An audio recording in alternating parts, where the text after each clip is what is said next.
Bonjour à tous, très bon début de semaine. Le président de la République, Alassane Ouattara, s'est entretenu hier avec une délégation de la région du Sud Comoé à sa résidence de Cocody, Riviera Golf. Cette délégation était composée de chefs traditionnels, rois, élus et cadres. Sur l'objet de cette rencontre, suivons les propos de l'ambassadeur Maurice Bandama.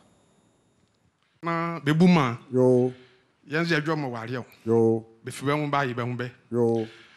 Le porte-parole de toute la délégation du Sud Comoé me charge de vous dire que le Sud Comoé est ici représenté par les rois, par les chefs de canton, les chefs de province, par les cadres dirigés par le ministre Aka Aoulé, par les élus. Ils sont venus pour vous dire toutes leurs condoléances.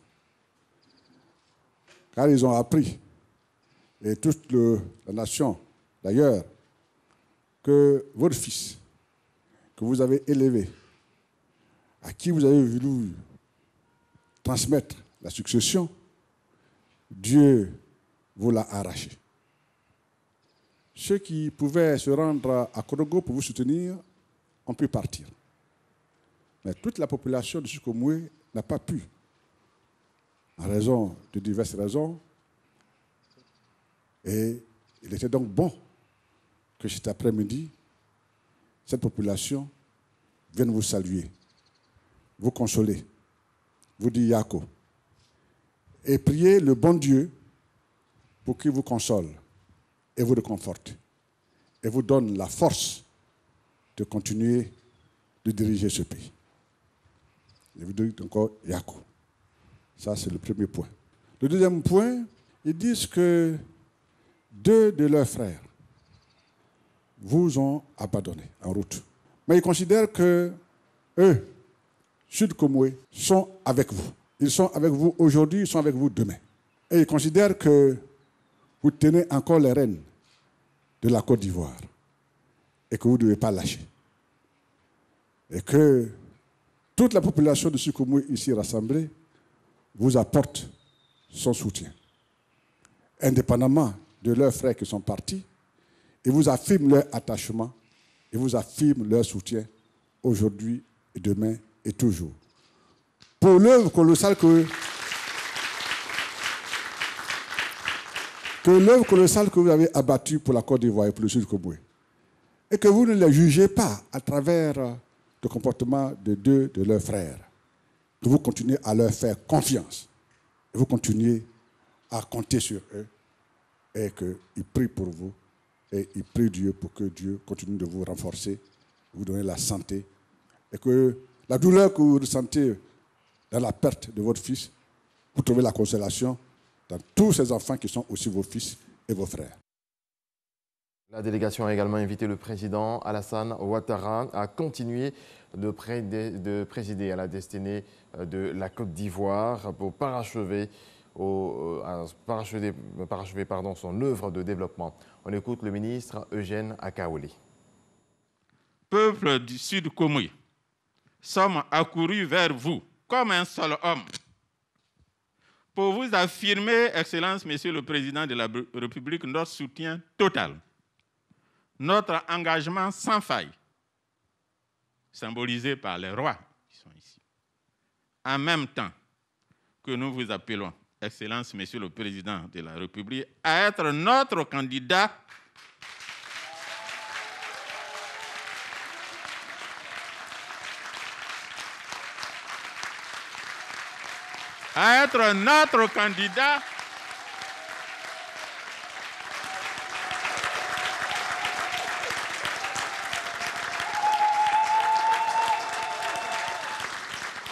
le candidat du Sud Comoé, votre région d'origine, car Assini est là,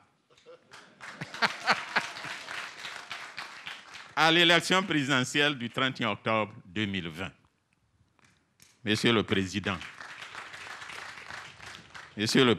votre bilan à la tête du pays en seulement 10 ans, d'ailleurs ça fait moins de 10 ans, encore 10 ans, on devrait dire 9 ans et demi, et au sortir d'une crise dévastatrice, est si élogieux qu'il incline ceux qui sont de bonne foi.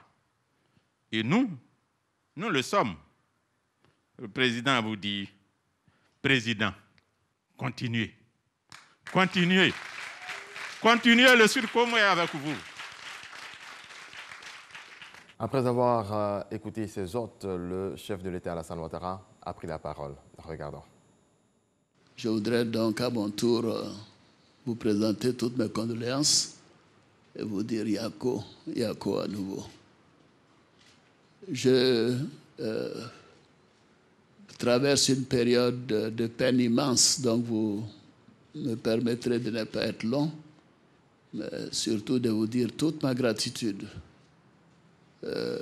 Quand mon frère Aka Wele m'a indiqué que vous souhaitiez faire cette démarche, je lui ai dit que nous avions le choix de le faire soit à Sini, soit à Abidjan. Ça veut dire que je suis du Sud Comoé.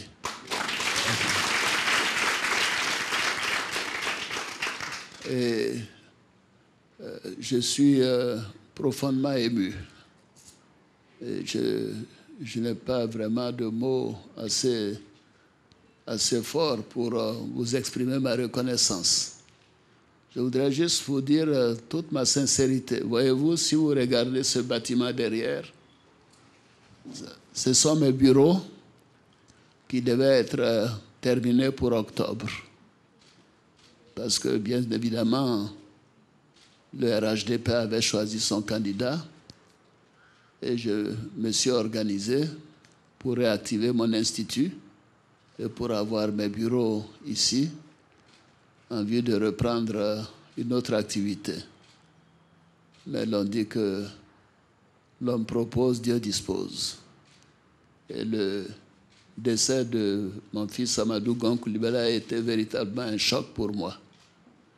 Et je vous remercie du message de soutien que vous venez de me porter. Et je vous demanderai de me laisser quelque temps pour que la période du deuil puisse me permettre de vraiment me concentrer sur les souvenirs et les douleurs que je ressens avec le décès de mon fils Amadou Gon Coulibaly. Mais je veux aussi vous rassurer que moi, je ne peux pas avoir de ressentiment contre qui que ce soit. Je crois que vous me connaissez tous. Je n'ai jamais eu de problème avec qui que ce soit. Et je n'en aurai pas. Je n'en aurai pas avec mes frères dont vous avez parlé. Vous savez, nous sommes sur cette terre pour quelques années, quelques décennies. Je crois qu'on doit tout faire pour vivre ensemble dans l'harmonie et dans la paix. Et c'est ce que je me suis donné comme vision. Et donc, je voudrais rassurer leur majesté qu'il n'y aura pas du tout de problème par rapport à mes frères en question. Ils demeurent mes frères et bien évidemment, dans la vie, chacun choisit son chemin. Mais nous considérons que la Côte d'Ivoire a fait des progrès énormes, comme vous l'avez indiqué, ces 9 dernières années. Évidemment, pour le Sud Comoé, nous avons fait plus que les 50 des précédentes années. Mais cela ne suffit pas parce qu'il y a encore beaucoup à faire. Et je voudrais vous donner l'assurance que le RHDP continuera d'avoir la même détermination pour aider les populations du Sud Comoé. On aborde un autre pan de l'actualité avec la journée nationale de planting d'arbres. La célébration a eu lieu à Adzopé. Les populations ont décidé d'axer leurs efforts sur la préservation de la forêt, mais surtout celle de la retenue d'eau qui sert plusieurs ménages de la ville et plusieurs villages environnants. Mamadou Kwasi nous en parle. Cette retenue d'eau sert de source d'approvisionnement pour la station de traitement d'eau de la ville d'Adzopé, et ce depuis des décennies. Mais des actions humaines menacent fortement le périmètre de protection de cette source d'eau qui sert la commune ainsi que plusieurs villages du département. La sauvegarde de sa berge a été au centre de la célébration de la journée nationale du planting d'arbres. Et ce sont des milliers de plants d'arbres qui ont été mis en terre au cours de cette journée, dénommée 5 millions d'arbres en une journée. Au-delà de ce site, c'est que toutes les couches sociales de la région de Lamé se mobilisent pour mettre des terres à la disposition du ministère des Eaux et Forêts, mais également que toutes ces couches-là procèdent à des plantings d'arbres partout où elles se retrouvent. Voilà. Elles peuvent planter dans leur jardin, elles peuvent planter dans leur champ, elles peuvent planter même sur les artères qui passent devant leur domicile. En plus de la contribution des différentes couches, à savoir la chefferie traditionnelle et les forces de défense et de sécurité, la Fondation Nadir Reyes apporte son appui au ministère des Eaux et Forêts pour la réalisation de ce projet. Le préfet de la région de Lamé a exhorté les populations à soutenir les efforts du gouvernement dans la politique de la sauvegarde de la forêt ivoirienne. Il y a des actions à mener, il faut amplifier la sensibilisation. Certaines populations ont pris conscience de la chose, elles s'y mettent, mais je crois que la majorité doit encore être incitée à mettre la main à la pâte. La direction régionale des eaux et forêts de Lamé entend sillonner toutes les sous-préfectures de la région pour sensibiliser la population à la poursuite du reboisement. La région de Lamé entend planter 122 500 plants d'arbres pour cette année 2020.